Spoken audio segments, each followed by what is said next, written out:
Hello, guys. Today I want to tell you an interesting and scary story. It's built around the concept of strange rules, just like the one from the previous video on this topic. Make sure to check that one out after watching this. Today's story is no worse, and in my opinion, even better than the previous one. So get ready, make yourselves comfortable, and enjoy. Now let's move on to the story. Enjoy watching. The first call came in at 1:18 a.m. I remember the time exactly because I glanced at the clock at that moment, hoping my shift was almost over. Unfortunately, it wasn't. There were still long hours ahead. The office was wrapped in an eerie silence, the kind that makes you hyper-aware of every tiny sound, every breath, every rustle of fabric, every quiet creak of old office chairs. The only constant noises were the low, monotonous hum of the fluorescent lights overhead, the occasional squeak of my chair when I shifted, and the faint clicking of the keyboard as my fingers tapped absent-mindedly. Then the phone rang. The sudden, piercing sound made me flinch. In the pale glow of the monitor, the caller ID reflected back at me. Unknown caller. I sighed, rubbing the fatigue from my eyes, already expecting some kind of nonsense.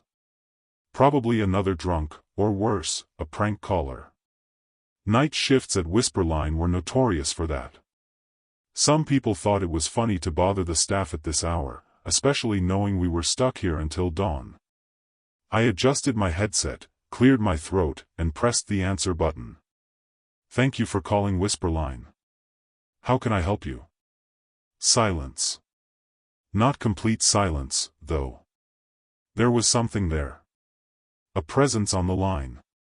I could hear someone breathing, slow, steady, controlled. Not accidental breathing, but deliberate. I frowned. Hello? More breathing. No words. I glanced at the screen.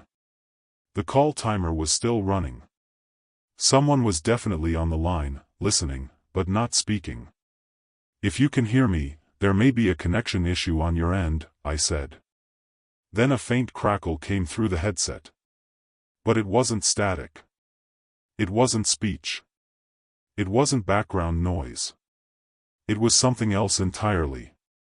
It was a gasp, deep and ragged, trembling, followed by something wet. A horrible, gurgling sound, like someone trying to inhale with shredded lungs. The kind of sound a person makes when they're choking on their own blood. My stomach clenched instinctively. Then the line went dead. A chill ran down my spine, but I shook my head and forced out a quiet laugh. Nice try, buddy, I muttered under my breath, rolling my shoulders to shake off the unease. Probably just some teenager trying to mess with the night shift. Kids did that sometimes, calling just to scare people. I had no idea I had just broken a rule. A few minutes later, I stretched and rubbed my eyes. The hours between midnight and morning always drove me insane. The world outside was black and empty, and here, under the artificial glow of computer screens, time seemed completely frozen. The office was disturbingly empty. Rows of vacant desks surrounded me. Everyone else was either on vacation or working remotely, leaving me alone in a ghost city of softly humming monitors. Then the lights flickered. Once. A sharp buzz. I blinked and looked up at the ceiling. The fluorescent tubes above me trembled, casting strange, jagged shadows across the walls before settling again. I smirked and shook my head. Looks like maintenance forgot to replace the bulbs. The flickering stopped. The office fell silent again.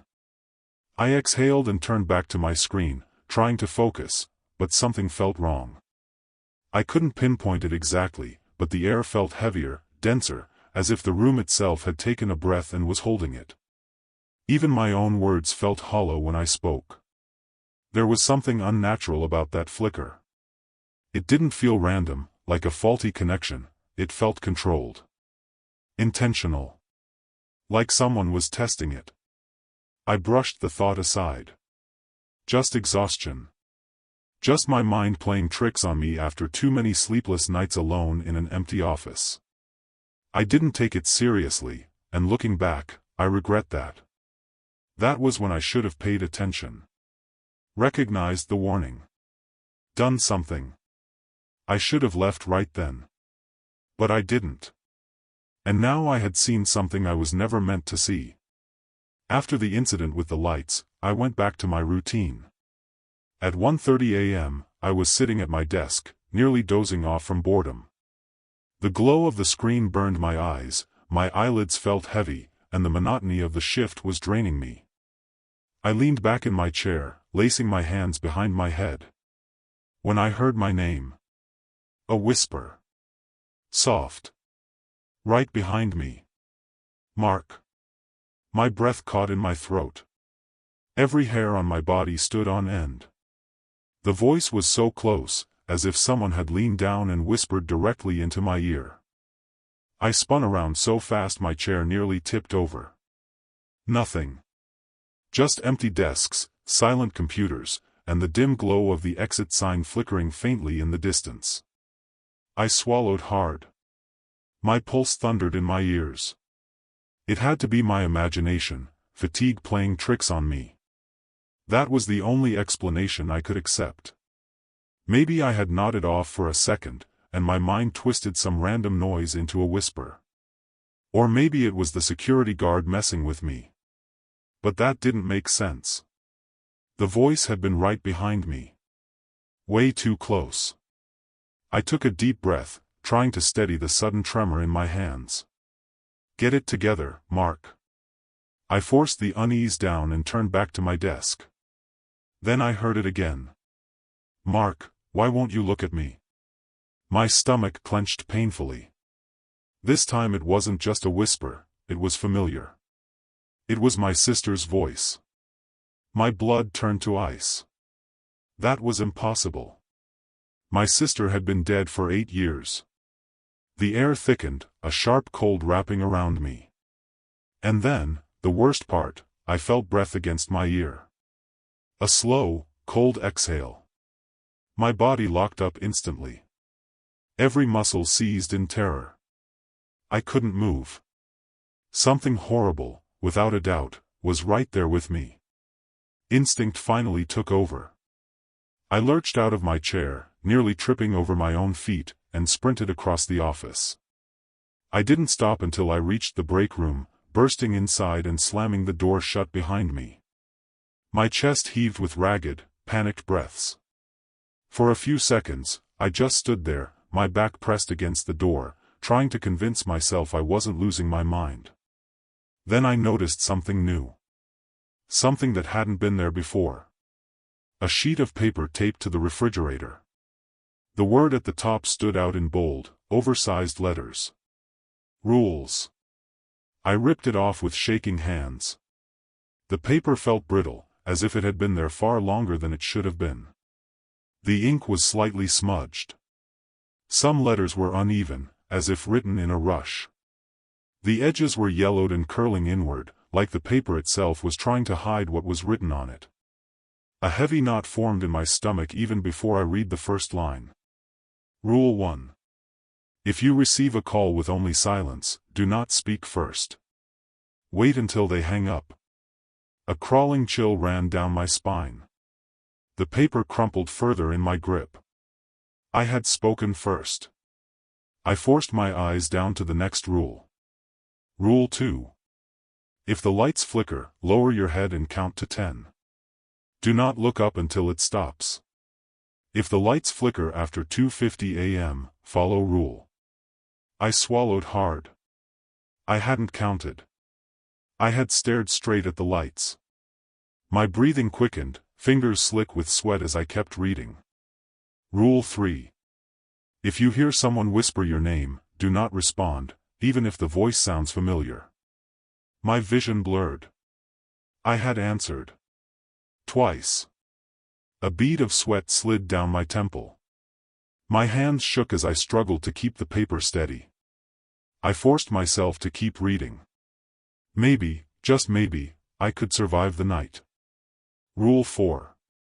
Every night at exactly 2:13 a.m., place your headset on the desk and close your eyes for 1 full minute. Rule 5.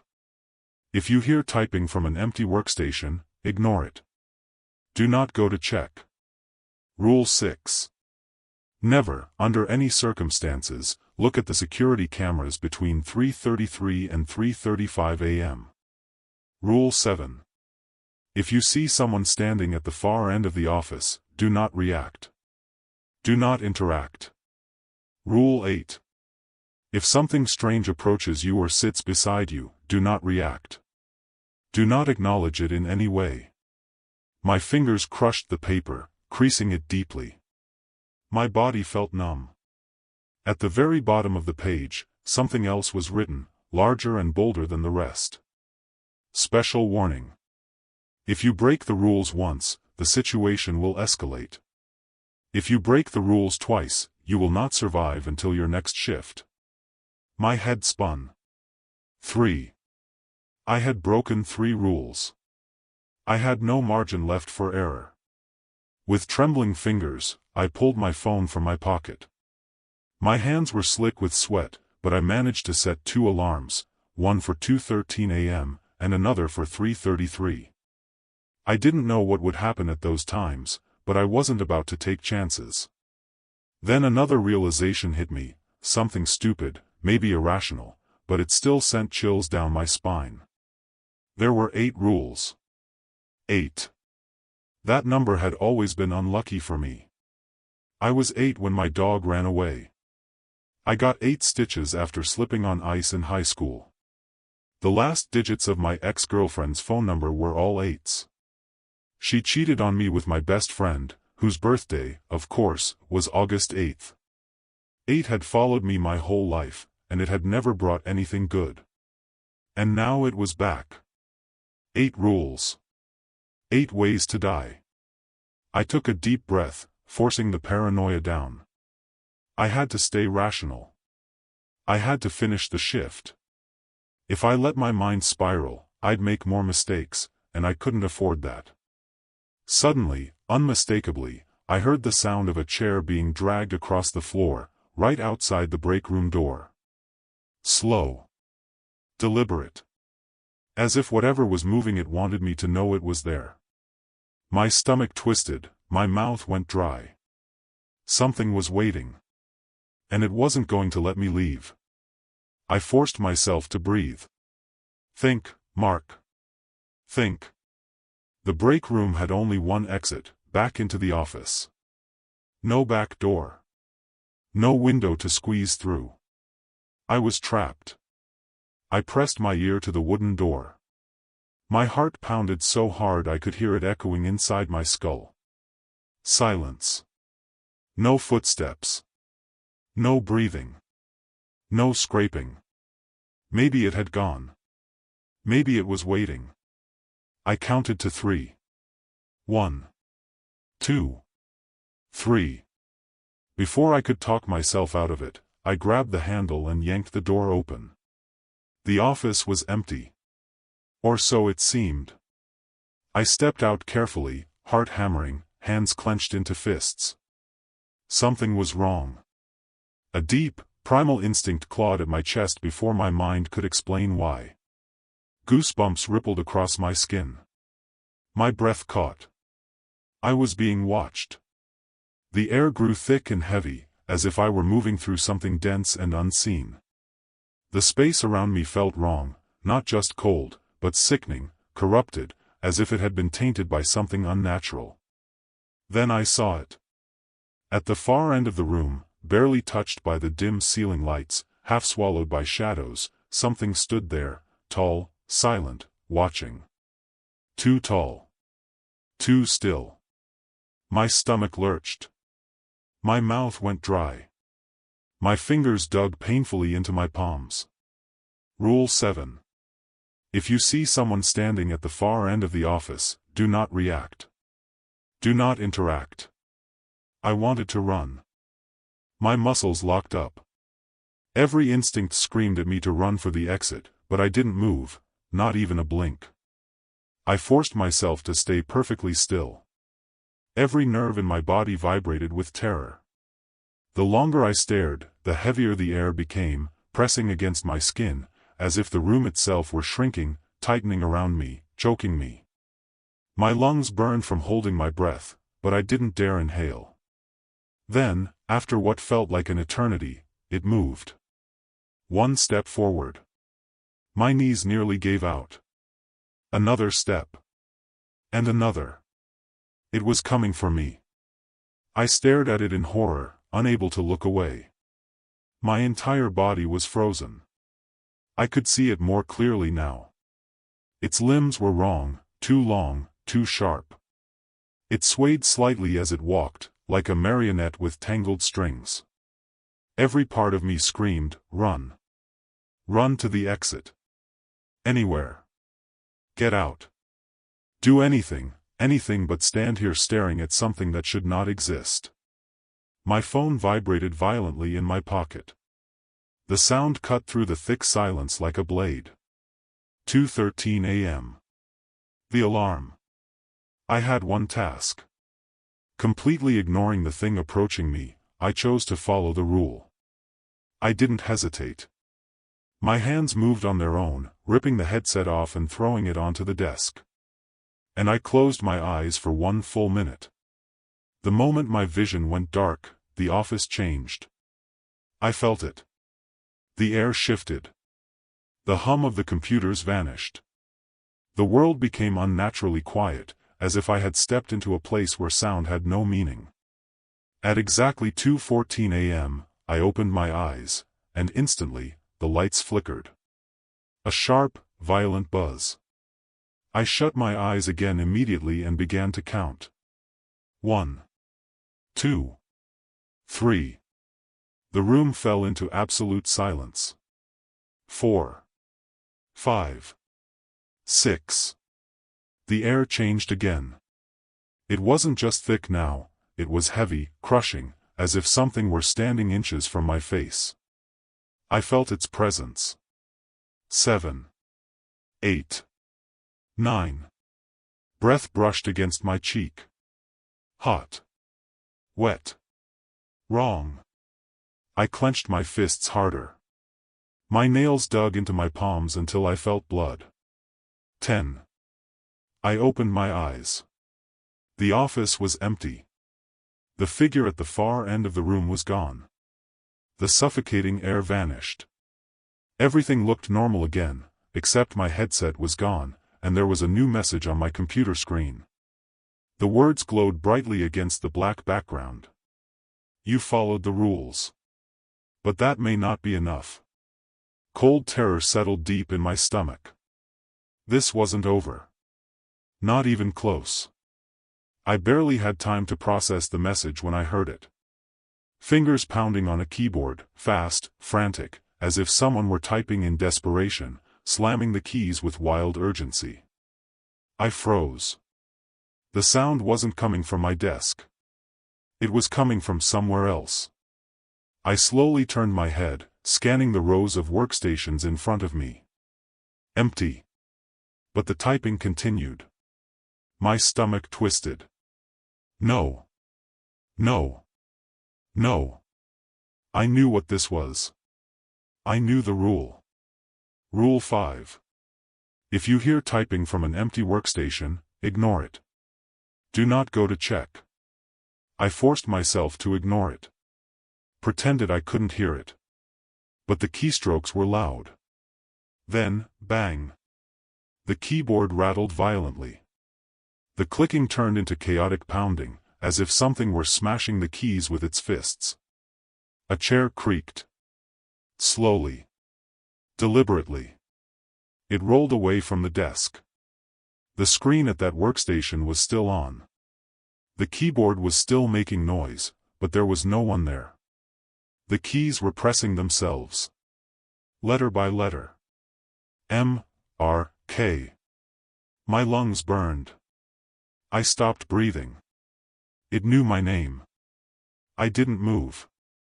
The keys kept pressing. Then the keyboard launched off the desk with a sickening crack, slamming into the monitor. Keys rained onto the floor, scattering like shattered teeth. I snapped my gaze away and stared straight ahead, stared at my own screen. The sounds dragged on for so long my body began to shake. I didn't blink. I didn't react. I didn't even flinch when the last key clattered against the linoleum. Then, silence. I waited. Counted in my head. 10 seconds. 20. Still silence. My shoulders sagged as the tension in my muscles finally began to release. I leaned back in my chair. Exhaustion crashed over me. My head tilted back almost automatically, just to ease the strain in my neck. But I swear, something deep inside me, something primal, screamed, "Don't look up." I had already done it. And I was still not alone. Something was pressed against the ceiling. A body. A figure. Its back was flattened against the tiles. Arms and legs spread wide like a dead spider. My chest seized. Its head snapped toward me. I couldn't even scream. A blinding flash burned my vision. I jolted, gasping. And when my eyes adjusted, it was gone. My entire body locked up. My heart slammed so violently I thought it would burst. The room was normal again. Empty. Then something wet fell onto my shoulder. Thick. Warm. Sticky. I touched my shoulder with trembling fingers. My skin came away red. My stomach flipped. It was blood. My throat clenched around the scream, trying to escape. I swallowed it, biting hard into the inside of my cheek. Somewhere deep down, I knew I had made a mistake. I tried to steady my breathing. The office was silent, except for my pulse pounding in my ears. My hands gripped the armrests, knuckles white. I needed to calm down. I needed to. The lights flickered again. Not the quick buzz of a faulty bulb. A rhythm. As if the office itself were breathing. My heart dropped into my stomach. I glanced at the clock on my screen. 2:53 a.m. I desperately tried to remember Rule 2. If the lights flicker after 2:50 a.m., follow Rule 8. That feeling returned, the weight, the presence, the crushing pressure on my chest. The unmistakable sensation of being watched. I felt it. Close. Too close. The air grew thick and suffocating again. My stomach twisted once more. Nausea climbed up my throat. I forced myself to stare at the screen, digging my fingers into my thighs to keep them from shaking. Don't look. Don't react. I knew the rules. I knew that if I looked, I was dead. Then something moved. Not beside me. Not in front of me. In the reflection of my monitor. A figure. Long limbs shifting in the darkness, moving with unnatural slowness just beyond the glow of my screen.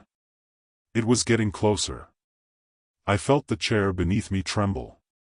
The desk creaked slightly, as if someone, or something, was pressing down on it. The rule said not to react, not to look away. But it kept coming. Then it dropped to its knees beside me. Close. Too close. Close enough that I could hear its breathing. Close enough to touch me. A clicking sound, low and sharp, came from its throat. It didn't move. It just waited. Then I felt it. Something cold. Sharp. Barely there. Like the tip of the sharpest blade sliding along my jaw. I clenched my hands under the desk. I didn't move. I didn't react. I didn't flinch. I forced my breathing to stay steady. My eyes were locked on the screen in front of me. Then the pressure vanished. I kept staring ahead. Seconds stretched into eternity, and the weight slowly faded. The air around me returned to normal, and eventually, it left. I tried not to think about it. Tried to shake it off. Tried to focus. I glued my eyes to the monitor, pretending I wasn't seconds away from sprinting out of the building at full speed. Then my phone vibrated violently in my pocket. 3:33 a.m. My fingers clenched the fabric of my shirt. I knew what that meant. I wasn't allowed to look at the security cameras between 3:33 and 3:35 a.m. I wasn't going to. I planted my hands firmly on my knees. But then I felt it. An unnatural pull. It wasn't curiosity. It wasn't fear. It was something else. As if invisible hands grabbed my head, slowly turning it toward the monitors. I fought it. Clenched my jaw. Squeezed my eyes shut so hard they hurt. Don't look. Don't look. Don't look. I repeated it like a prayer. Then I felt movement, not from the screens. From the office. I felt it. The space around me warped. The cubicles shifted. The hallway seemed longer. Darker. And then, out of the corner of my eye, I saw something rise. Not a person. A figure. Black. Jagged. Like a marionette made of broken bones. My body went cold. It shouldn't be standing. It couldn't. Its limbs bent in impossible directions. Its head hung helplessly to one side.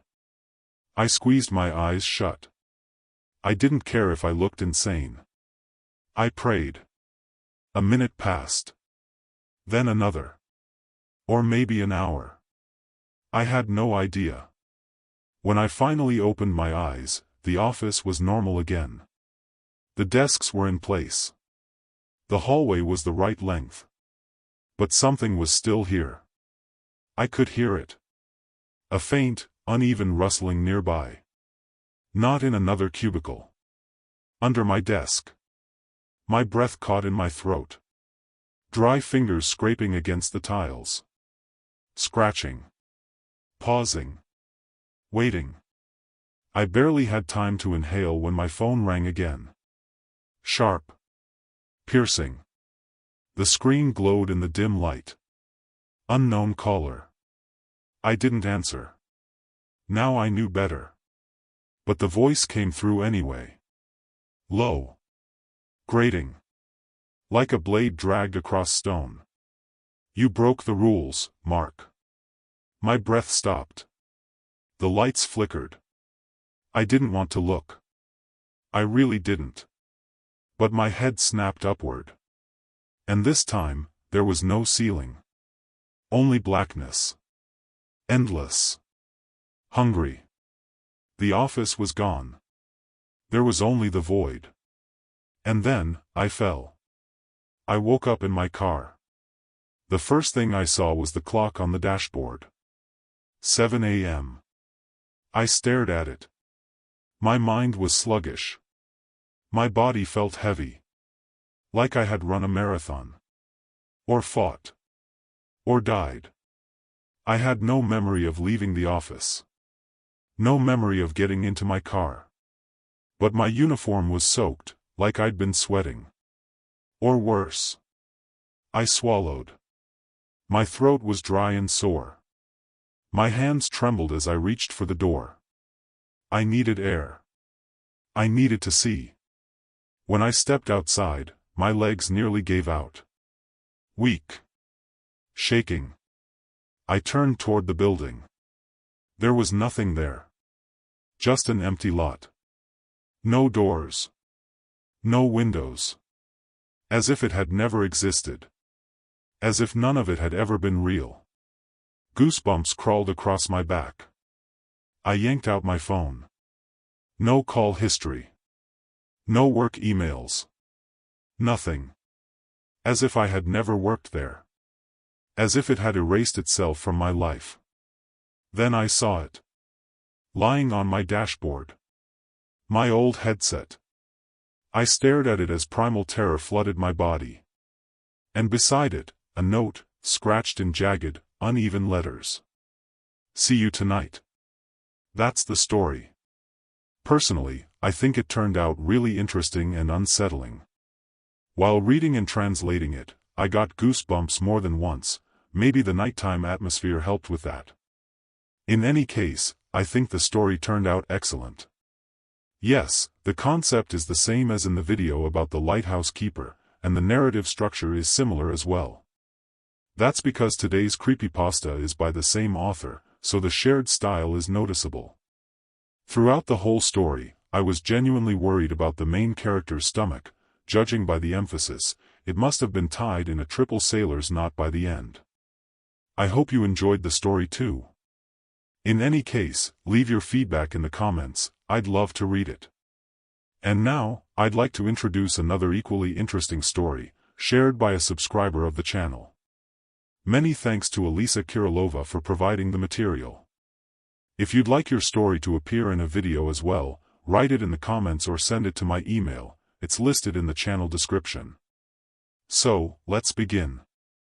I don't know if anyone has ever experienced something like this, or if anyone will believe me, but I have to talk about it.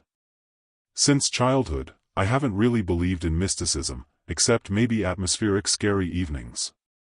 But there is something that has haunted me for many years. Ever since I was a child, I've had prophetic dreams. They come, and after some time the events from them repeat exactly in real life. I always realize it at the moment of déjà vu, when the situation unfolds one-to-one, just like in the dream, and I can predict the next few seconds. But among these visions there was one special one.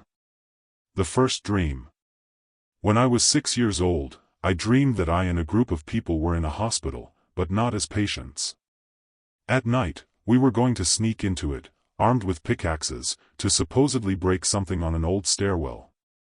The dream was lucid, but I could hardly control myself. When the others started striking too loudly with their pickaxes, I whispered, "Quiet, or it will hear us." At first, I didn't understand what I meant. Forcing myself, I went up about half a flight of stairs and saw it, a genderless, humanoid creature about 130 centimeters tall. Empty eye sockets with 2 scarlet points inside, like glowing embers, but blood red. It moved on all 4 limbs, but they were unnaturally twisted, like an animal's. It crept up behind my companions and attacked them, tearing into them with horrifying cruelty. I woke up in hysterics. In the room, my old rocking horse was swinging so violently, as if someone invisible was pushing it. And that was despite the fact that even I, a strong child, wouldn't have been able to rock it that hard. The second dream. The second time I saw it in a dream was when my friend Christina and I, back then I didn't even know her yet, stayed overnight at my place. We were lying on a mattress, and on the lower level of my bunk bed my grandmother was dozing, telling fairy tales before sleep. When she started to fall asleep and went silent, I felt it approaching. I rushed to the bed, shaking my grandmother. "Keep talking, or it will come closer." At that moment, it was as if I saw myself from the outside. The creature was circling behind me. I knew it wanted me to look into its eyes. It fed on fear. I clenched my teeth and stared at the floor. Then it jumped onto my back. I woke up because my dog, an Asian shepherd, jumped onto the bed and was shaking me, as if trying to wake me. The third dream. We moved into a studio apartment because of difficult circumstances. I slept on a fold-out chair next to the couch. A wardrobe stood opposite me. In the dream, the wardrobe door slowly opened, and it crawled out. It was moving toward me, and I was unable to tear my gaze away from its eyes. Suddenly, the image changed. I saw a clock showing 3:17. And it was sitting there, eating my neck. The scariest part was the realization, I was watching it from the outside, through a severed head. I woke up because someone was waking me. Most likely my mother. The clock showed 3:15. Turning around, instead of my mother's face I saw it. Screaming, I dove under the blanket and almost immediately passed out. A minute later, though it felt like 5, someone started waking me again. This time it really was my mother, shocked by my reaction. I didn't say anything about what I had seen. After that, the creature stopped appearing in my dreams. But one day, while talking to my mother, I remembered everything and told her. She immediately changed in the face. It turned out that this thing had also appeared to her in childhood. Moreover, it has haunted several generations of our family on my mother's side. Even if no one talks about it, it still comes in dreams. My mother immediately performed some kind of ritual. It turns out that this creature even has its own name, but unfortunately, or perhaps fortunately, I don't remember it. The last dream. After that, it appeared to me one last time. In the dream, I was in an elevator of a new building, although at that time we still had old elevators. There were 3 people with me, a friend, some stranger, and a guy. Suddenly, the elevator stopped, and through the cracks I heard something, and then saw it, and immediately understood that it was coming up to me. My companions disappeared, and I was left alone. Then, for the first time, I heard its voice, low, rumbling, struggling to imitate human speech. It spoke through the crack, looking at me with one eye. "First, all of them will die. Then I will come back for you. Nothing will save you. You are next. Now I'm almost 20, and I'm still afraid to sleep in the dark. And a few things scare me especially. In my grandmother's old building, new elevators were installed, exactly like the ones in the dream. My current boyfriend and my best friend are exactly the people from the last dream. My dreams never showed events after my 20th birthday. I'm becoming more and more afraid of being alone, even when I forget all of this. I'm overwhelmed by a primal terror, the very one that has lived inside us since the beginning of time. I feel that the final meeting is very close. Only one stranger from the dream remains, and then it will all end. That's all for today. Thank you very much for watching. If you liked it, leave a like and subscribe to the channel. Bye everyone.